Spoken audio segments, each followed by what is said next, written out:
ان الحمد للہ اما بعد اعوذ باللہ من الشیطان الرجیم بسم اللہ الرحمن الرحیم۔ سورۃ البقرہ آیت نمبر 122 اور 123۔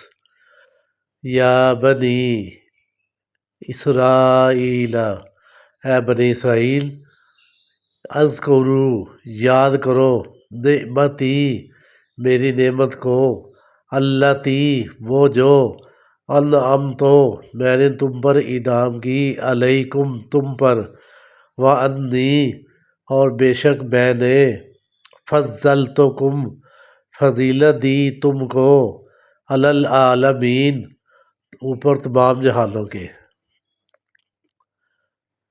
یا بنی اسرائیل اذکروا، اے بنی اسرائیل، یاد کرو، نعمتی، میری نعمت کو، التی، وہ جو، انعمت، میں نے نعمت کی، انعام کی، علیکم، تم پر، وانی، اور بے شک میں نے، فضلتکم، فضیلت دی تم کو، علی العالمین، جہان والوں پر۔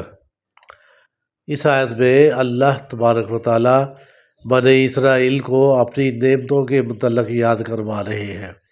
جو انہوں نے خواہش کی، جو انہوں نے تمنا کی، اللہ نے ان کو وہ نعمتیں دی۔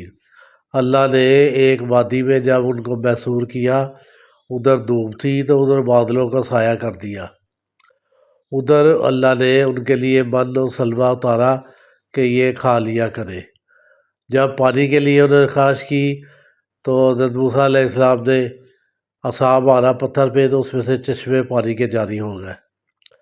یعنی کہ کبھی بھی ان کو کسی چیز کی پریشانی بھی نہیں ہوئی اور تردد بھی نہیں کرنا پڑا۔ لیکن یہ ایسی قوم تھی جس نے ہر نعمت کے بدلے میں ناشکری بھی کی اور نئی سے نئی فرمائش بھی کی۔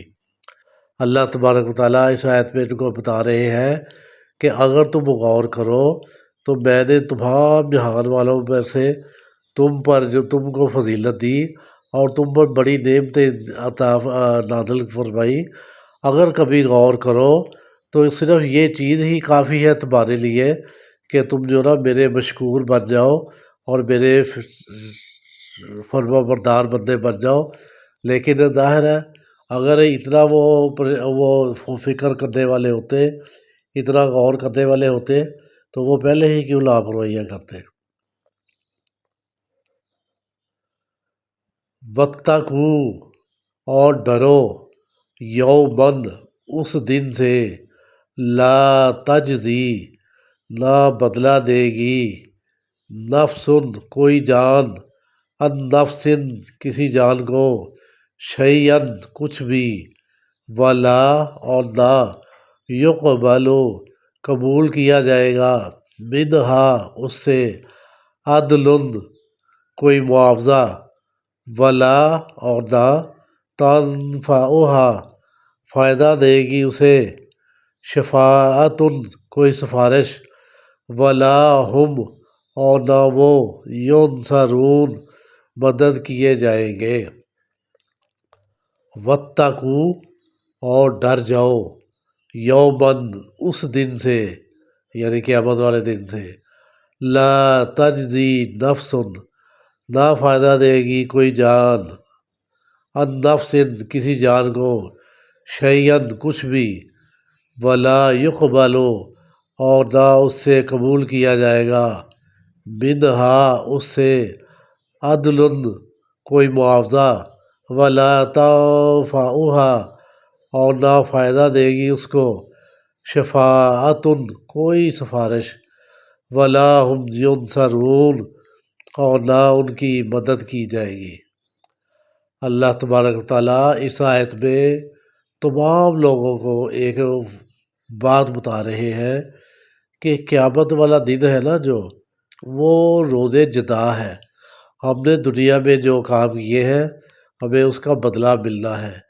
ابھی ہمیں مہلت ملی ہوئی ہے، جس کی جتنی زندگی ہے، 30 سال، 40 سال، 50 سال، یہ مہلت ہے اللہ کی طرف سے، یہ رسی ڈھیلی کی ہوئی ہے۔ نیک کام کر لو، اپنے نامہ اعمال میں نیکیاں بھر لو، اپنی آخرت سنوار لو، اپنی آخرت کے لیے ادھر جو ہے نا وہ نیک عمل کرو، آخرت اچھی ہو جائے۔ اللہ تعالیٰ فرماتے ہیں کہ قیامت والے دن کوئی جان کسی جان کو کوئی فائدہ نہیں دے سکے گی، صرف اپنے ذاتی اعمال کام آئیں گے، بلکہ اس دن تو ایسی نفسا نفسی ہوگی، بیٹا باپ کو، باپ بیٹے کو، ماں بیٹے کو، ماں باپ میں ایک دوسرے کو، رشتہ دار سب ایک دوسرے کو بھولے ہوئے ہوں گے اور صرف اپنی پریشانی میں مبتلا ہوں گے کہ آج ہمارے ساتھ کیا ہونے والا ہے، ہمارے نیک اعمال تھوڑے نہ ہو جائے۔ اسی کی طرف اللہ تعالیٰ نے اشارہ کیا ہے کہ نہ تو کسی سے کوئی سفارش قبول کی جائے گی، نہ کوئی کسی سے معاوضہ لیا جائے گا کہ یہ معاوضہ لے لیجئے اور ہماری جان بخشی کر دیجئے، ایسا بالکل نہیں۔ اور نہ ہی کسی کی کوئی مدد کی جائے گی، نہ کسی کو مہلت دی جائے گی۔ اس آیت میں ہمارے لیے ایک بہت بڑا سبق ہے اللہ کی طرف سے کہ وہ دن آنے سے پہلے نیک اعمال کر لو۔ جب وہ دن آ جائے گا، کسی سے کوئی نیکی، کسی سے کوئی سفارش، کسی سے کوئی بدلہ بالکل نہیں لیا جائے گا۔ جو اعمال ہوں گے صرف اور صرف انہی کا ہی بدلہ دیا جائے گا، اور اس وقت کا پچھتاوا جو ہے وہ انتہائی پریشان کن ہوگا۔ اس پچھتاوے سے بچنے کے لیے بہتر یہی ہے کہ آج ہی نیک اعمال کیے جائے۔ اللہ سے دعا ہے اللہ جو ہم پڑھتے ہیں پڑھ لے، سمجھنے اور اس پر عمل کرنے کی توفیق عطا فرمائے۔ آخرت کی منزل بڑی کٹھن ہے، اور وہ اپنی نیکیاں، اپنی ذاتی نیکیاں، صرف ان سے ہی وہ جو ہے نا دشوار کام آسان ہونے والا ہے۔ اللہ ہمیں آسانیاں بانٹنے کی اور آسانیاں چننے کی توفیق عطا فرمائے۔ السلام علیکم ورحمۃ اللہ۔